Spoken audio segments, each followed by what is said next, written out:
I realise I haven't done any of my little prep notes like I usually do. Off the cuff.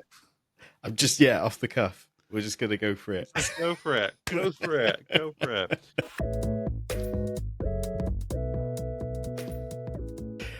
Welcome to a brand new episode of Undisputed Anime Podcast. This is your favorite podcast where we love to talk about anime, reviews, rants, and all sorts of je ne sais quoi about anime. I am your host, Zane Taichou. Yes, I've changed my beard. Don't worry about it. It's part of my winter arc. We'll talk about it later. As always, I'm joined by my besto friend, my mon ami, Susu Day. How are you? My God, you're a man of the world now. You take a short trip to the continent, and you're this worldly gentleman. So new beards, what's changed? France changed you, it seems. I think it has. I feel like I could be mistaken for a musketeer at this stage. Are we talking like a Mickey Mouse musketeer sort of thing, or are we talking like the traditional? We talk about Albert the Fifth Musketeer sort of thing. It's D'Artagnan. Oh, I'm trying to remember who else is in there now. Aramis? No. It escapes me. Who cares? We've got Expedition 33. Yeah, they're the real musketeers. They're the musketeers I care about now. How's things? Stuff. As I was going around Paris, well, when I was going around France, I kept thinking to myself, "Gommage." Is this all while you were wearing your very stereotypical white and red striped shirt, your red beret with your like baguette on your back? You forgot the handkerchief around the neck, of course. Oh, your little kerchief, yeah. Yeah. I'm doing good. I'm doing good. I think life's been a little bit busy lately. Mm-hmm. Seasons changing. Having to get things in order before it starts getting colder. Shamefully for a co-host of an anime podcast. Oh yeah. Not had a lot of time to watch anime lately. I say with great shame. I've crammed some in here and there, but like not been able to indulge quite as I like, which is a shame because I know some really good stuff. It's like, as we talked about last time, like some great stuff has just started up. Yeah, same. You alluded to, I went on holiday. I came back ill, so even then I couldn't like indulge in the stuff that I wanted to. So yeah, I feel like I've been on the back foot for a lot of the things that have started, but I've seen a lot of great reviews about things, and some of those things we're going to talk about today. So be sure to lock in, subscribe, all that jazz. What else was I going to mention? Okay, I'll mention it. I saw Tron Ares. There's a huge anime reference in it. Can you guess what the anime reference is going to be? I mean, everything's a JoJo reference. Everything is a JoJo reference. So, was it a JoJo reference? It was not a JoJo reference. Oh, what was it? This motherfucker Jared Leto does an Akira slide on the light cycle, and I was like,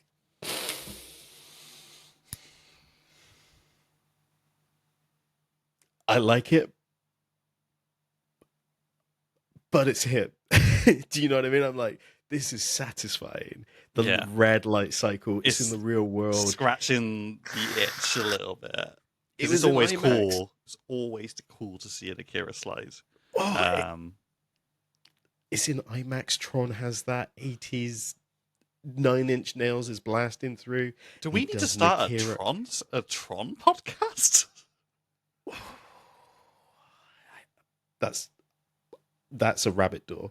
If you would like a Tron themed podcast, I don't know how long we could stretch that out for.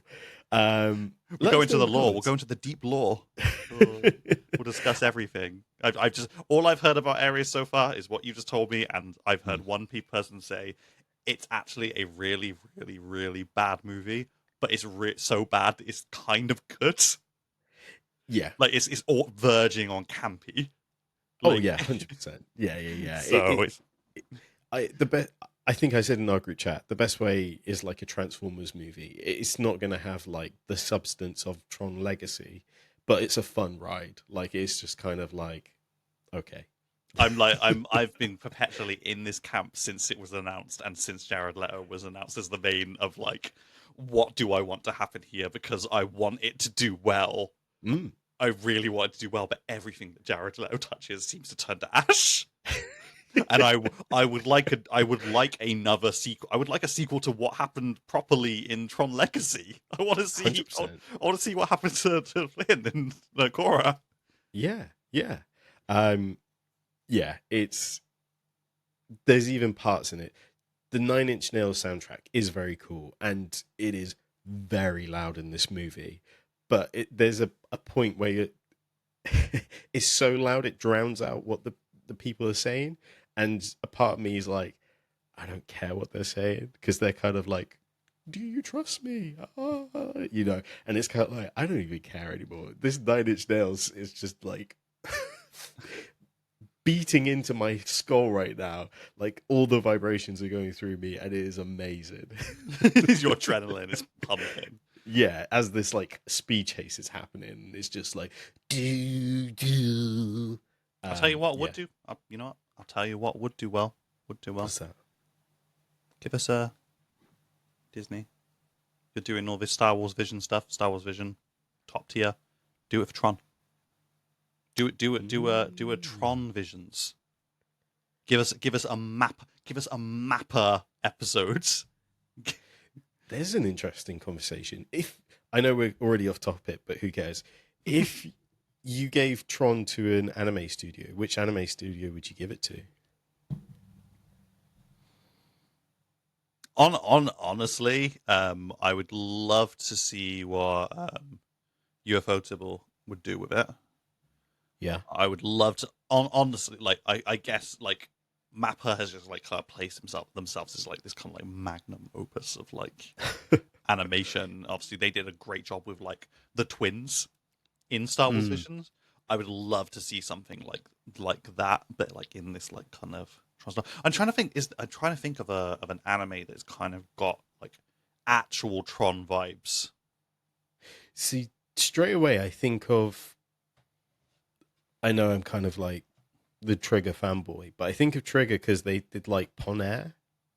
Is it Pomer? Pomeranian? Which kind of has that color palette, if you know what I mean. But I feel like someone like Studio Sunrise, who does a lot of the Gundam stuff. Yeah, that would be good. That'd be really good. Great choice. Who I'm just trying to think. Was it who was it who did Edrunners? Was it Mappa?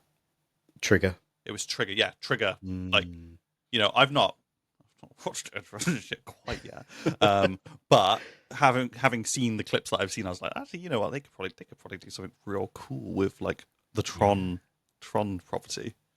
So I just want to see. I would just love to see some fresh takes on the grid.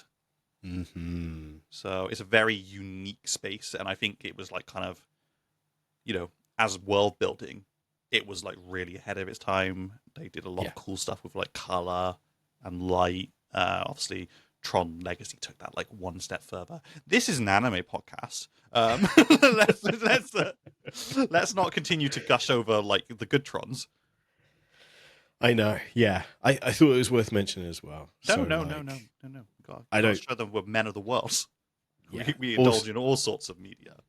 Yeah, and also if you were on the fence about seeing Tron Ares, if you love the Kira slides, there's something there for you. Is it very much a matter of like you've just got to kind of go in there and consume it for what it is? Don't go in there expecting it to be more than what it is. Do not go in there expecting it to like be like taking the torch from its predecessors. It's just kind of go in there, treat it as a standalone thing that happened. Yeah, it's very much the Metal Gear Rising to the Metal Gear Solid franchise. Or if you go in I was expecting some more Morbius, so I was kind of like, oh, this is going to be icky. Morbing time. Did he morb? There's a new one. It's Tron in time. I've seen start trending. So Gonna look into that. Gonna look into that. So. Excellent. Today we are going to run through some of the anime that we watched at the beginning of this season. It's going to be a short list because, like we preempt, we've had some dilly-dallying going on. But should we start off with the main event, or should we kind of do filler, then build to the main event? Let's do filler. I mean, first of all, anime announcements, maybe. I don't know. Have there been anything cool? We haven't talked about it on the episode properly yet, but like obviously a new season of Star Wars Visions has been announced. Yes. Trailer looks great. Getting some more Ronin in that. So I'm really looking forward to seeing how that continues. A lot of returning studios as well, which is pretty cool. But yeah, there was quite a lot of stuff because I'm pretty sure there was Anime NYC, and then there's New York Comic Con that's taking place right now as well. Been a couple of announcements there. We've had artwork out for One Piece and the Elbaf arc and stuff like that. So we've seen the crew in their new outfits. Okay. Obviously, if you read the manga, you already know what the outfits look like, but to see it animated, pretty cool. I'm just trying to think of I saw a lot of anime news recently, and I was like, I should have written this all down because my phone is my webcam, so I can't really access. I can't access my socials to see all the things I liked and saved. I'll tell you what, I'll get it. I saw a lot of sort of first episode IMDb ratings, and that's been a majority of the things I've seen recently. I'm just pulling up as well now. I'm just going to have a gold. Look here. We're a well-oiled machine here. Pause. When you said well-oiled, I was like, yo. Trigun Stargaze. How could I forget? Trailer and everything. Looks great. So excited. I was really, really, really hyped for Stampede. Really enjoyed it. What else have we got? Here we go. So there was the world premiere trailer of Demons of the Shadow Realm. Yes. We also got a first look at a fan favorite character from Witch Hat Atelier, which is coming up, obviously. Ooh, I didn't know that. We're gonna have to share some links, I imagine. Mm-hmm. We've got season 2 of The Returners Magic Should Be Special. And we got a trailer for The Beginning After the End season 2. Oh boy. Oh boy indeed. Oh boy. I'm sure I saw some other stuff. There's a Oshi no Ko season 3 has been trailer's been put out. Oh wow. I'm just going from the top of my head right now. Whilst you pause for that one, season 2 of The Elusive Samurai is scheduled for 2026. Incredible. And Fire Force, I'm just translating the post now, will be back in Core 2 will be out in, I want to say January 2026, but it's definitely here we go, January 9th 2026. So that'd be cool. Is that another That Time I Got Reincarnated as a slime movie that I see? It is indeed. The Azure Sea. So yeah, a lot of announcements coming out of New York Comic Con. I imagine that we probably should next episode we'll have all of the announcements should be out. We should probably we could sit down and we could talk about what we're most hype about, I guess. Yeah, definitely. My timeline is just flooded with Dragon Ball Z Fighter Z, they've announced that SSS for Daima Goku is coming to the game. Oh my god. Uh, balance update drops October 12th. That's crazy. The game like died. This game died a while ago, and now it's back with like DLC and everything. Well, not DLC.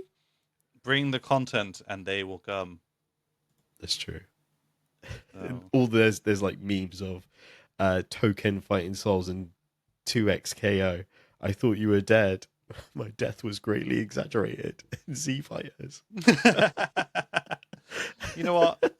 I suppose it's worth a little plug here, because we're here to talk about anime, but we also talk about sometimes some slightly anime adjacent things. We've talked about like things like Avatar. We've talked about other such like things that are bordering anime, or just generally good animation, because we appreciate it. Have you seen the trailer for the Mighty Nine? Mighty Nine. It is basically, of course, I'm going to be the one to bring this up. It's basically the animation by Titmouse Studios, which is following the adventures of the group, the Mighty Nine, which was Critical Role's second campaign.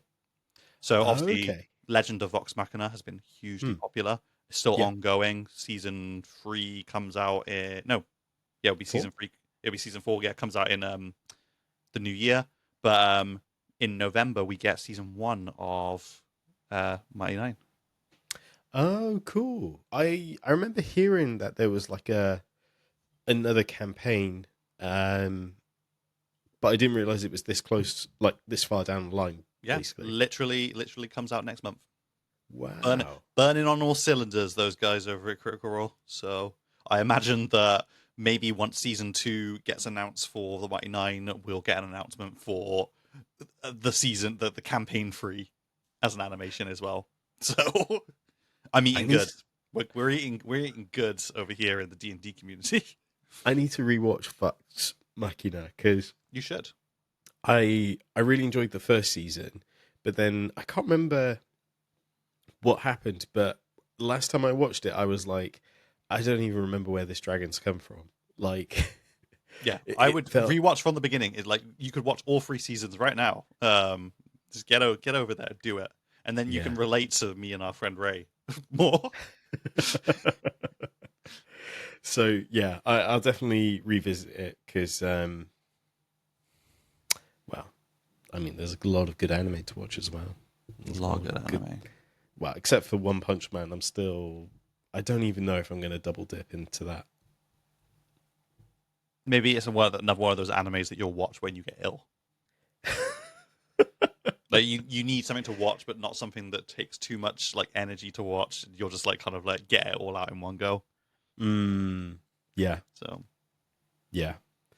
So yeah, it's had season 3's had a episode 0, but it's a recap of like last season. So with some additional scenes, maybe. I doubt it. The way things are happening. So episode 1 is allegedly about to air in the next sort of like 3 hours at the time of recording. So next time we come back, I'll probably watch episode 1 to give you the lowdown on if it was any good or not. But yeah. Give us. You can give us the Zane tells us. Is it worth it? In his opinion. In his opinion, something that I think is worth it, in my opinion, is My Hero Academia, the final season. I've got it down as really. I watched the first episode of this season, and I was like, I feel like I've seen this before. It was kind of weird because I was like, am I rewatching the last episode? Or because it was the first episode of this season is the All Might using the All Might suit sort of thing. And I was like, I feel like I've seen this before. And it was cliffhanged at the end of last season. So that's why I was kind of like, oh, they've kind of reused that to kind of, set up the fight sort of thing. I mean, I've not started it yet. I do know that people who anime watches exclusively are kind of going a bit mental. I won't say too much again, spoiler wise, but it does end on that. One thing I had seen a lot of is All Might has a flashback, like life flashes before his eyes, and it included him as a child posing with his mother doing the All Might fist thing. And that really resonated with a lot of people. And Hirokoshi did a post with some artwork with a young All Might and his mum.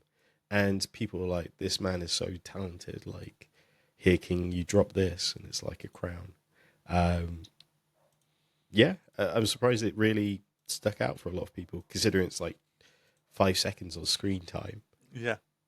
I think it humanizes, like, obviously, I think that generally speaking, My Hero Academia does a great job of humanizing its heroes, but especially for All Might, because his whole arc throughout the story that we see him is like he's been crippled, essentially, and he's trying to maintain the illusion of strength in order to prop up the world.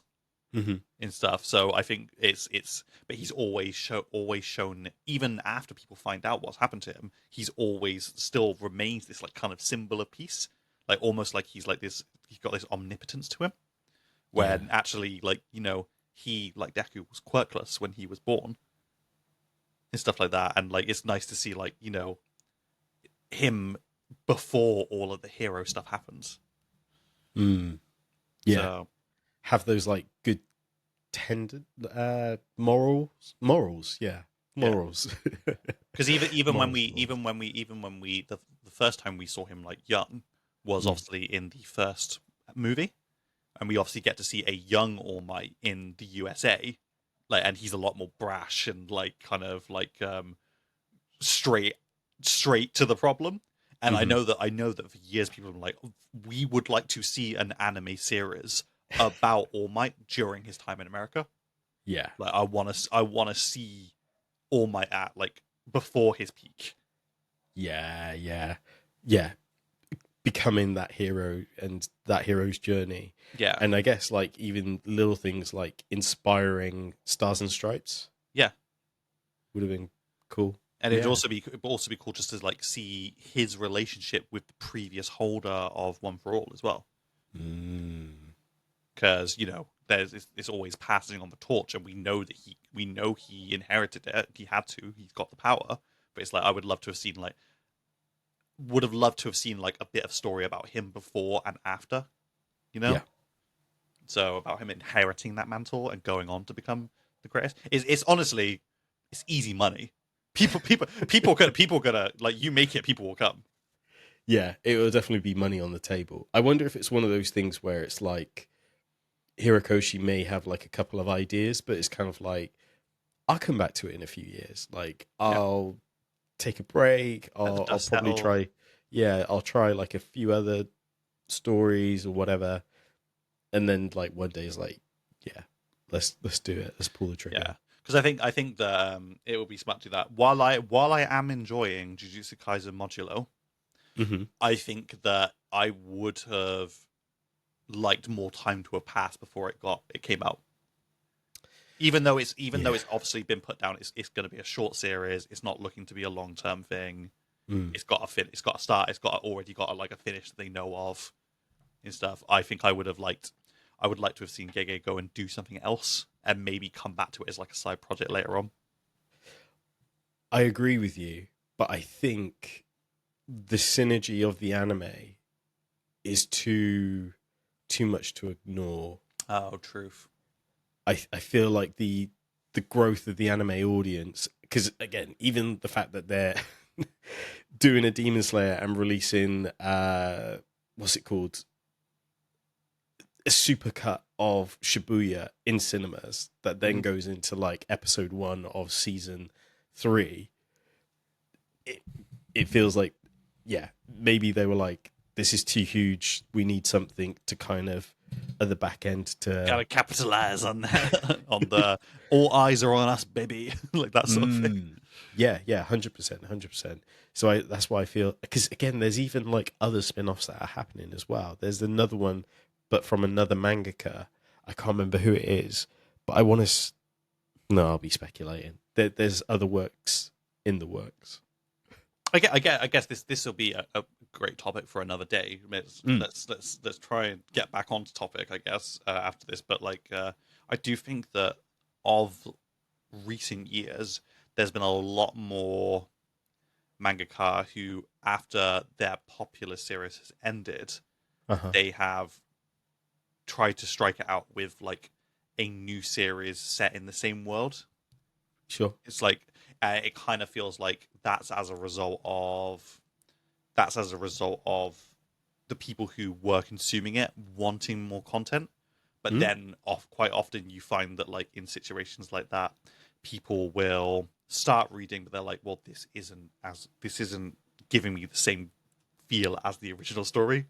Yeah. It's like you're trying to like capitalize on the people saying that they want more, but the people who want more often don't really actually know what they wanted of it. Yeah, it's almost like chasing that high, isn't it? Because I remember when Burn the Witch got announced, and I was like, "Oh my god, Tito Kubo's back! He's back!" And like, flipping chairs and whatever. In my head, I'm like, the greatest mangaka is coming back, and then it's like, it's not Bleach 2.0. It's its own thing. Yeah, it's a completely different flavor altogether. I like what it is, but at the same time, part of me was like, so any bankais? Like, yeah, where are the hollows? You say that the hollows are dragons here. I like it's in London, but it's relatable, cool to think that there might be like, instead of like giant masked shadow creatures wandering about, there's fucking dragons. But I'll take a Fullbringer arc right now, like low. So yeah, I know where you're coming from. Back on track. I watched Sanda. By Science Saru, who we have fallen in love with because they do Dan to Dan. I only watched the first episode. I believe there's 2 episodes out now. Dubbed on Amazon Prime, oddly, but it is what it is. By the same mangaka who did Beastars. I know Matt at Mangatak has done an episode on it recently, and I actually went to pick up the manga in Waterstones like a week or 2 ago because it was there on the shelf. It was last week, and I sent him a text and I was like, "Is this worth getting? I haven't listened to your episode yet," and he was like, "It depends on your flavor of Tim Burton." What a great response. And I was like, I don't know what my flavor of Tim Burton is right now. And he was like, okay, maybe read digitally and then decide if you want the physical or watch the anime. So that's made me more interested. That's made me more interested now. I kind of. And I get what he means. Like, after watching the first episode, it does feel like, yeah, like a Tim Burton-esque project. Beautifully animated, really cool. I don't know if it'll be spoiling it if I say what happens in the first episode. Have you read anything about it before? No, but I've seen a scene which is pretty clear of the trajectory. Yeah. Nothing like seeing I mean, I'm going to say spoilers, but I've not seen it, but nothing like seeing a schoolboy get stabbed in the chest and then go into a almost laughing fit, except he's not laughing. He's saying, ho, ho, ho, ho, ho, ho, ho. And then he undergoes a lycanthropic transformation into a giant buff Santa Claus. Yeah. Yeah, there's weird. It's a weirdness to it because there's like this weird dark undertone where basically a young girl in the class has gone missing. The class president, who's also a girl, who was best friends with her, she wants her wish, her like, she wants Santa to bring back her friend. That's her like Christmas wish. That's her present. That's what she wants. And she's obsessed that the kid in her class is a descendant of Santa Claus. How would you even come to that conclusion? So there's all these like little threads that she pulls up in the climax of the show. Like, for example, she asked him for his eraser and he gave it to her without a question. And she's like, so you give gifts to children? And he's like, I was just giving you my eraser. She was like, there's a family curse that that you're part of the Santa lineage. And he's like, Santa's just a fairy tale sort of thing. She's like, you never wear red. And he's like, I just don't like the color. And that's how it ends up as well. Because to get red on him, she, let's say, pokes. There's a little bit more than poke, I assure you. Yeah. And that's how the red ends up on him to start the transformation. So it's almost like conditions to me. Also, he doesn't get hot in the middle of winter because he's like, no, I'm cool. It's fine. Everyone's like, don't you need a jacket? He's like, no, it's all right. I'm doing all right. Wow, she really connected the dots. Like, she really just... There were some stretches made, but no. It's like, you know, when you're in school, you're like, I'm pretty sure that teacher is a vampire. And imagine going to the extent of, like staking your teacher in the heart just to prove your point. And then finding out that you were right and being vindicated. So yeah, it's a fun first episode, to say the least. But again, it mixes that weird darkness and the sort of hilarious nature of the kid in class being Santa Claus. Wow. I'm gonna go. What I like, just that response of like depends on what flavor of Tim Burton you like has made me more interested. Because now I'm like, I want to see what flavor of Tim Burton this is. Because I think you'll like it. I think you will like it. I'll catch it later on. Was there anything else that you watched before I kind of like gush about anything else? No, let's pivot, because I think the thing that you want to move on to is the thing that I did watch and I did really enjoy. So. One last thing I want to put on your radar then is, oh God, what is it called? It's really long. I watched the first episode of My Status as an Assassin Obviously Exceeds the Heroes. Yes, of course. How did you find it? Really good isekai. It's kind of like Eminence in Shadow, but slightly more serious. Yeah, really cool assassin isekai. He does a lot of stuff to kind of play down his stats and how cool he is and stuff, because he doesn't trust anyone. But I think that's what I really liked about it, is like his whole class gets isekai'd, and they all get classes, and they all get like stats and stuff like that, and they're all meant to go on and be heroes of the world. And the job that he gets is like assassin, and everyone's like, oh well, that's obviously a very weak class. It requires you to be sneaky and stuff like that. And actually, he's got like absolutely like yoke stacks. Like he's arguably got like stronger stats than the guy who's got like the class of like hero. I think there's the main guy's got like the class of like hero or something like that. He's got better stats than him, so he's like really trying to. I really like the fact that he's like, because he's not like often you get like characters who end up being so strong and they end up being quite arrogant. And I think I found that it's like, actually no, he's like, the people they need to see this guy as a hero, and if they see that I'm stronger than him, it will undo all of that. Yeah. There's quite a lot to his character, which I quite like, because he's 100% an introvert. Doesn't like too much interaction and stuff. But like you said, he soon figures that his stats, I think it was the class president, was like the hero. Mm-hmm. But yeah, he was like, oh, this is going to be an issue, and instantly uses like his invisibility, like spells and stuff, and spends most of his time invisible, just like collecting data, like find out more about the kingdom, why they were summoned. There's security cameras, which is really odd as well in a fantasy world. Mm-hmm. But yeah, I'm really intrigued about it, see where the story goes and stuff. So yeah, I really like it. I'm pleased because, like I said, I really enjoyed when I was reading the manga. So Yeah. mm-hmm. Oh.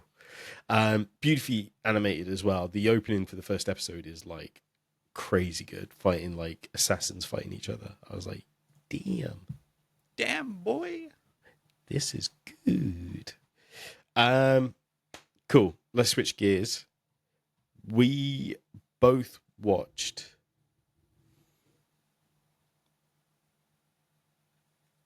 Digimon King. Is that your old one, or did you acquire it recently? No, this is my old Digivice. For audio listeners, I'm holding the. Is it Gen 2? That's a Gen 2. Gen 2? Yeah. My old. It's so yellow. I don't know why. I guess it's like a plastic thing, right? Yeah. It gets like yellow over time. But yeah, my old Digivice. We watched Digimon, guys. Digimon is back. Back like no one could have seen coming. Back in a big way. Like, honestly, this is... apparently there's always been a part of me that's wanted to see this, and given the quality, like, I can't say that 100% of Digimon projects of like last decade have been like amazing, but like some of the stuff they've done, like some of the stuff with the original Digidestined has been immaculately done. Mm-hmm. Like all of those, like finishing up the arc with those farewells, beautiful. We've obviously gotten Time Stranger, which is being set as like, which is now being looked at as this like, this is the benchmark of what the Pokemon should be achieving. Pokemon's had dominance for all this time, and they're not shit. They're not putting out a RPG as quality as this. Yeah, it's a really interesting point. Like, this could be a turning corner in a lot of ways. So, like you say, a lot of people comparing the game titles at the moment, like Pokemon ZA doesn't look like it's going to really set the world on fire. But as a Pokemon fan, you probably know what to expect from it. Yeah. I think if you want more Pokemon, you're going to play it. Yeah. But for everyone else, it's kind of like, I think them putting out that demo has like really changed a lot of minds, because it's like, oh, this game has got a lot to it, more than it looks on the surface level.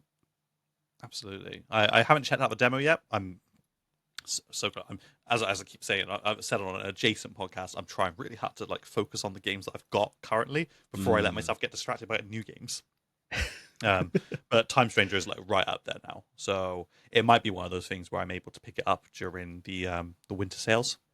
Ooh, yeah. Stuff like just pick up the full copy, just go for it.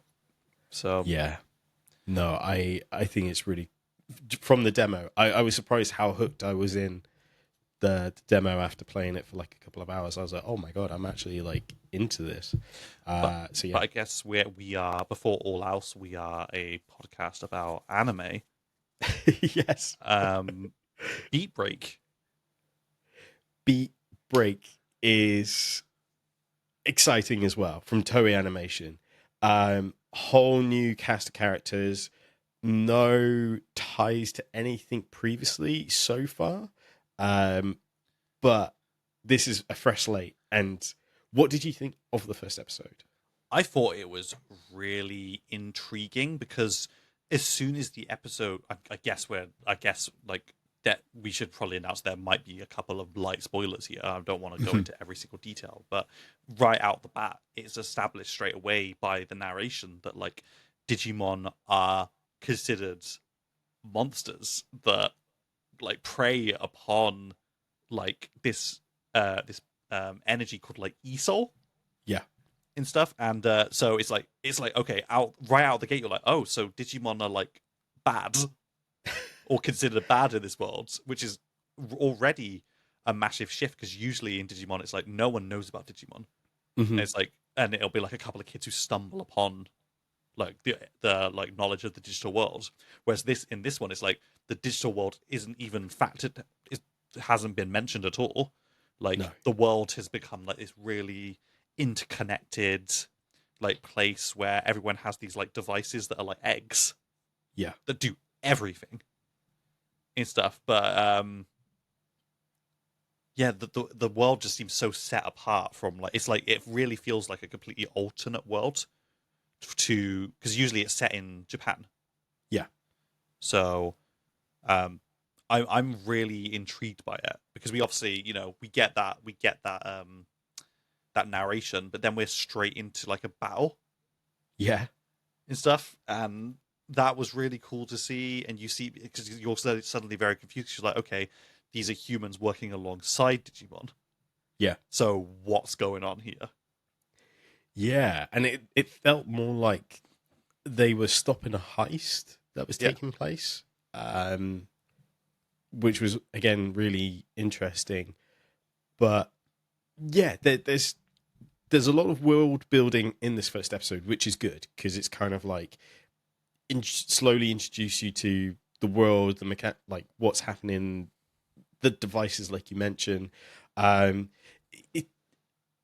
I find that it's kind of always thinking about Digimon and historically. So again, going back to like Gen 2 and Gen 1, I've always found like Digimon has this like amazing parallel to where we are with our technology. Because it's like, if you think about Digimon, the first movie, when they lose the internet, they have to use like phone tag to like, they leave a voicemail to pick up a voicemail, sort of thing.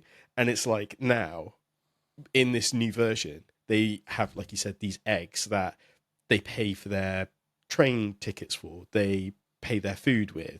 And Monitors it's very much their health, keeps an eye on their routine, can turn on devices in your home. Yeah, and that's kind of like similar to where we are with smartphones and like where we've got like AI assistants in our phones to ask it questions. Because I'm pretty sure someone asked their egg a question and it came back with a response. Yeah. So yeah, I find thinking about it, there's always probably like a weird parallel of where we are technologically reflected in the Digimon shows, which I think is kind of cool, actually. Yeah, no, I completely agree there. Generally, I'm so intrigued by what has been set up so far.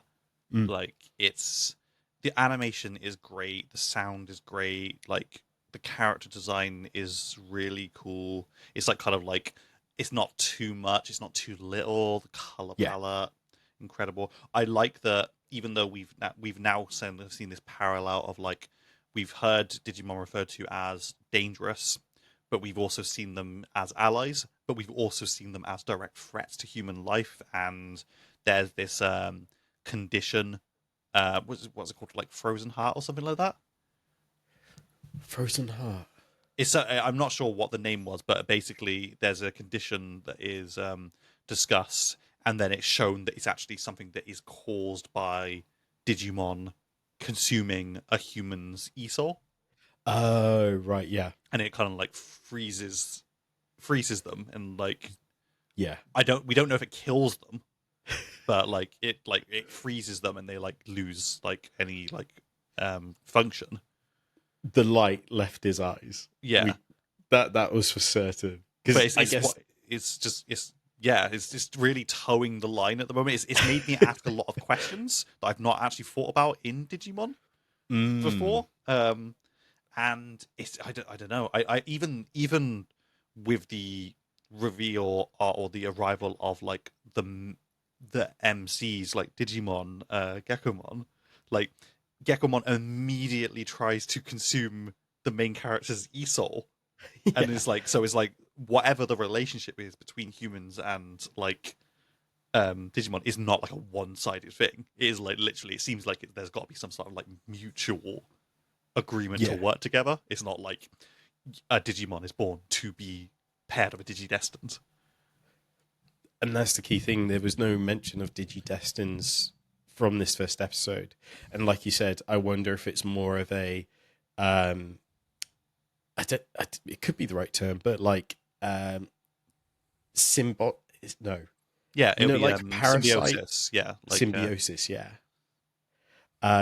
So yeah, like you said, like maybe they have to give them a little bit of their e-soul to digivolve and yeah. everything else. Well, that's what it seemed like to me from the first battle. We see they continue to use those eggs because it looks like the eggs are where the Digimon come from.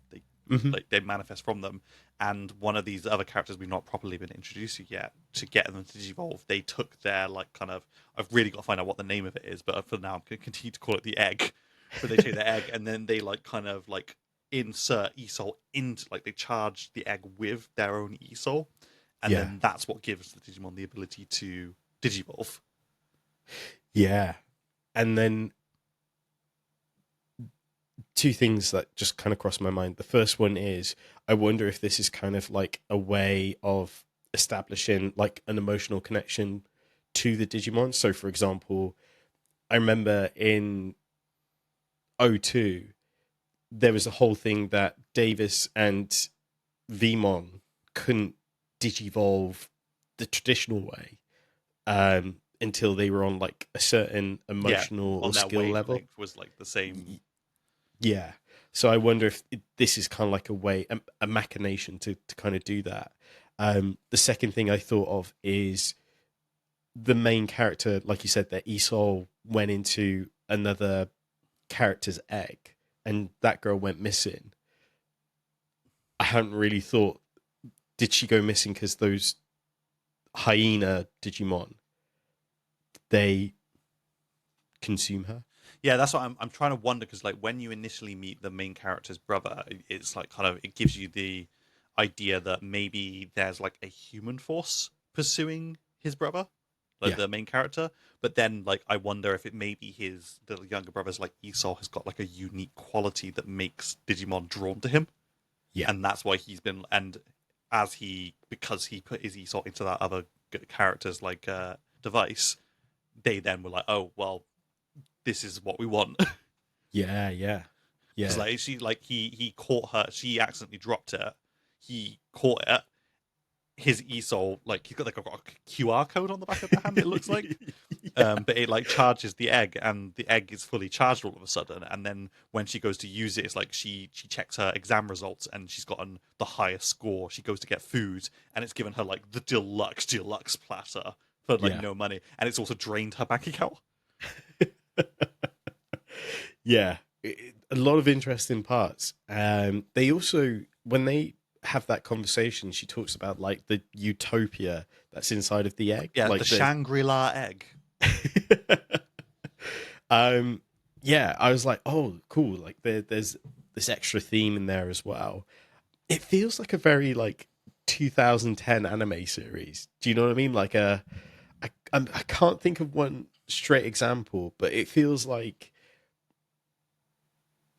a, I'm going to say like a Star Driver or a Darling in the Franxx. Like, do you know what I mean? Like there's something else happening that's affecting, but we don't know what it is yet.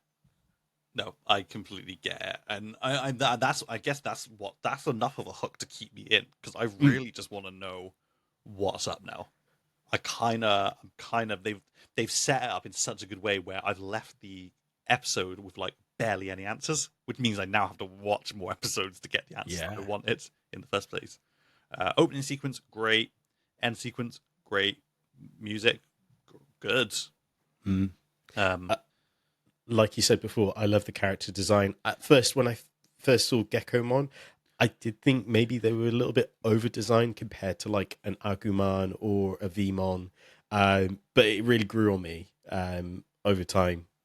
But yeah, I really liked it. We've come out of the gate strong. We've already seen a small furry animal turn into a larger furry animal with guns for hands. We've already seen a we've already seen a furry animal manifest a Buster Sword. Very cool. Very, very cool. Were they wearing jeans? Because that's another Digimon trait. Jeans and no shoes. Jeans but no shoes. Honestly cannot wait to see some of these, like, because we obviously got like what was it, was it Beamon, like turned into Waspmon, and Waspmon is like killer mech. Yeah, with all the missile launchers and such. Yeah, I think that Geckomon's gonna digivolve into Greninja. I think he's gonna turn into Green Greninja. I'm here for it. So I really like Stingmon in O2. I thought Stingmon had a really cool design. A big fan of the early like Digimon designs, like Agumon, classic, Gaomon. Like, I loved Patamon. Patamon was always my favorite, and obviously Patamon like goes from tiny little like bread loaf into biblical angel. Yeah, and stuff. You got a Gatomon who starts off as a dog, then turns into a cat, then turns into a woman, then turns into a dragon. Yeah, it's amazing. Even like Garurumon goes from like a wolf to a bigger wolf, a wolf with genes, a werewolf with genes, I should say, and then into he evolves up and then he evolves back down, but in the future. yeah.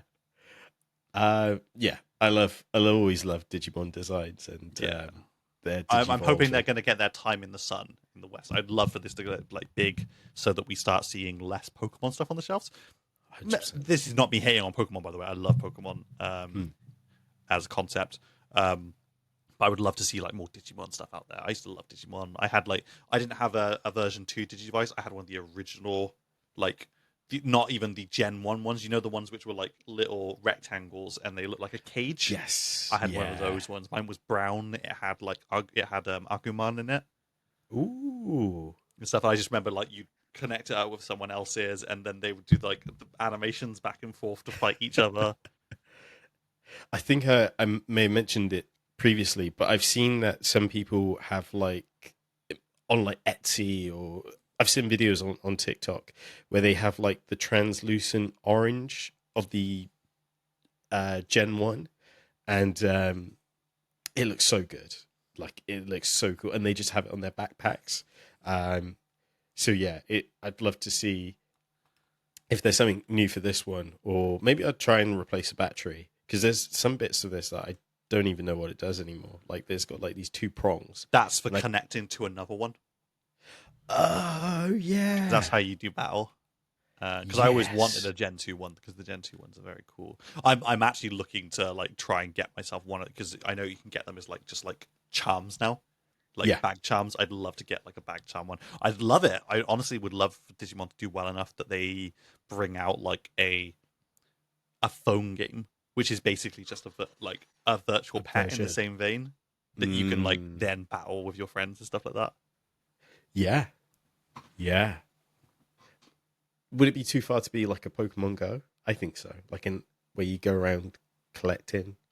I don't think I'd want to go around collecting. I think I would love to collect like resources and stuff, but I think I would just like love to go around and like be able to like see other people and like be able to battle them and stuff, maybe. And maybe you like get the experience you need to like all the items you need to be able to digivolve. Yeah. Call Bandai, like if you want to call us up. I think there's like a Bandai creator arm. So yeah, we'll reach out to Bandai creators. But you need to help us.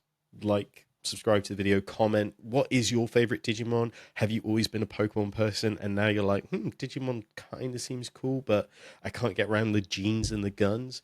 Let us know in the comments. We'd love to know your thoughts. let us know if you check out this first episode as well, because we're interested to see what you think of it. Susu's Day, am I missing anything? Again, I have no notes. I'm free falling right now. No, I think great. I think this is great for an episode where we've just done it off the cuff. I think that there was a little less structure than we usually have, but we got there. We got there. We got there. We're back. We did some announcements. We did some stuff. It's fine. It's good. It's all good. It's all good. Thanks for listening. Thanks for watching. We will see you in another fortnight, where, of course, we'll talk more about anime, what our favorites are, what we're watching, what we're interested in. Be sure to subscribe, like, and all that jazz, and we'll see you soon. Peace.